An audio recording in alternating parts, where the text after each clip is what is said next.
I was saying, no, I can come without a tie to Western Kansas. And so many people got ties. You guys looking so sharp and everything today. Thank you for hosting me here. It's great to be out. I'm going to be praying for rain as I leave, because obviously it needs some rain here in the region, and it's been tough for a couple of years for everybody. The program we're going to talk about is one that I'm a big believer in.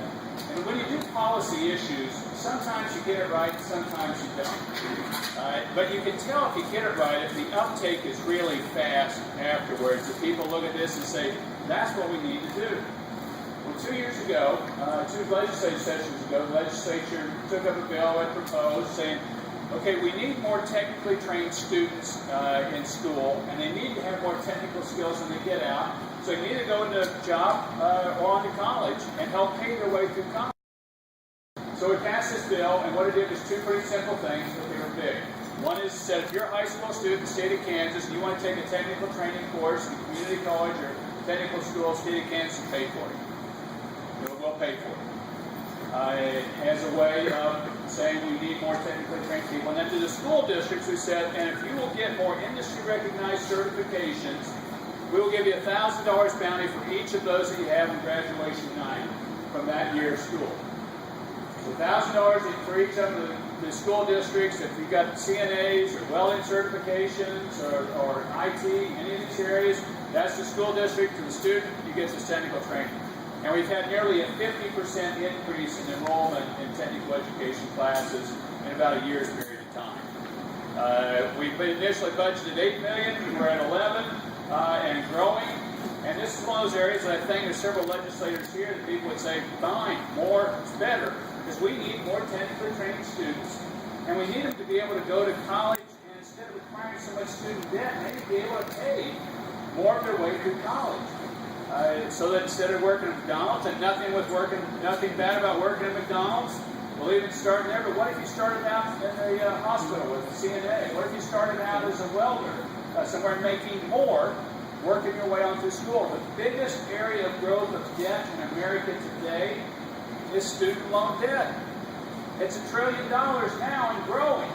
And a lot of kids leaving college, they're getting a pile of debt and they never get paid off.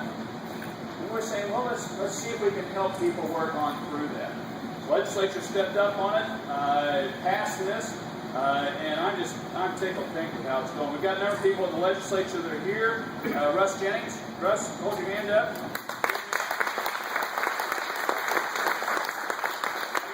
John Dahl's here. John.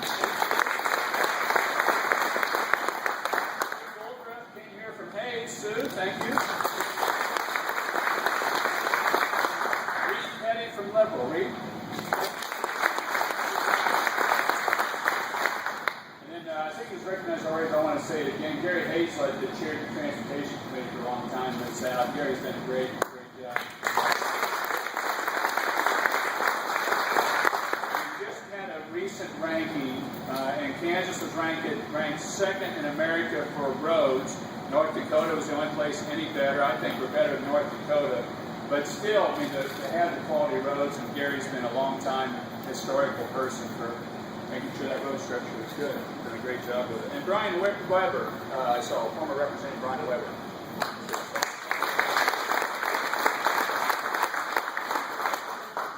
So our effort's pretty simple, and we've been recognizing school districts. I got to tell you some of the stories, though. I've been doing this travel around the state. I was in Concordia last week. Guy had his helmet, welding helmet, folded up. He'd gotten his welding certification. He was going to K-State in the fall, and he was the state chess champion for high school chess members. He said, I'm doing this so I can make some money going through college. I was at Wichita week before last, had 4 students there that just got their CNA. 3 of them want to become medical doctors. They did this during high school, get their CNA, they get a little more work, they get some practical experience at it, and at the end of the day, when they're medical doctors, they're going to be better medical doctors because they know better how the system works. Because it's the nurses that generally take care of the patients. That's the people that actually do the work, and the doctors kind of direct the traffic. Well, what if you know how to do this? You're going to be much better effective at this. in Germany, they like all their engineers to work with metal before they become engineers.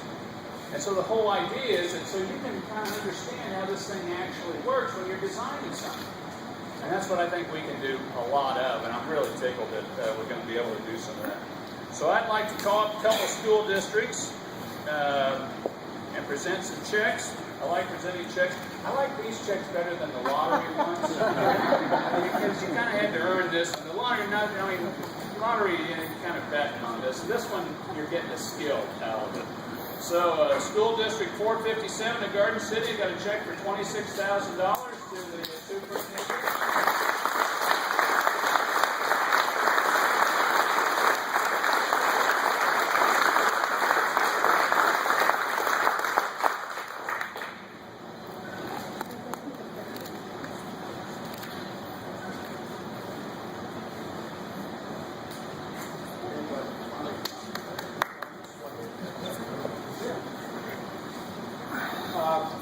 First of all, I'd like to begin by saying I'd like to introduce Mark Rude, one of our board members. I was remiss in not turning his name in to Dr. Flynn. Okay, folks, where the rubber meets the road is the classroom teacher. And if you want to do a little analogy between the medical profession, they are our surgeons. And I want to introduce to you right now Mr. James Morales, who is principal and instructional leader at the high school, who will present some remarks about related to our surgeons and our students.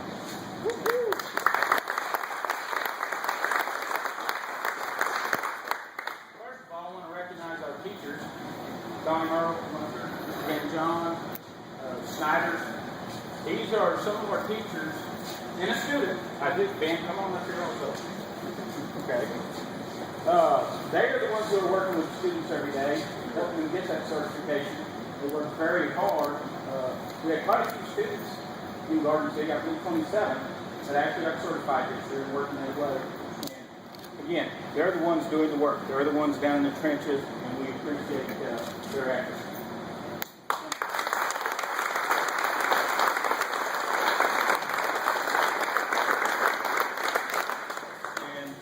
The thing I'd like to say is that Garden City built a high school a year ago, if you remember that, and it was built with the thought of career paths.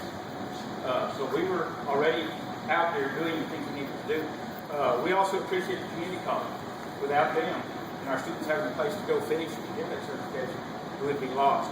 Our vision for Garden City High School is to graduate every student in 4 years or less with the skills necessary for the 21st century.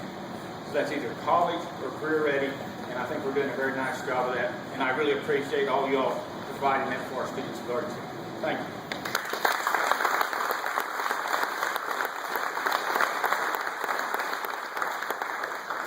Thanks, because that's my objective too. That on graduation night, every one of those students is ready to do one of two things.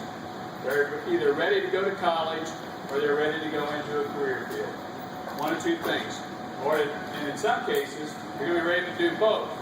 I'm going to start in a career, but I'm going to get my college work as I'm going along. And we've got to do this, and we're not doing as good a job as we need to make sure on graduation night we've got ACT scores there that are sufficient for students to get into a college in the state of Kansas, or that they've got technical skills that are ready for them to get out in the marketplace. But we're getting better, and we're doing better, and I think we can continue to move that on forward.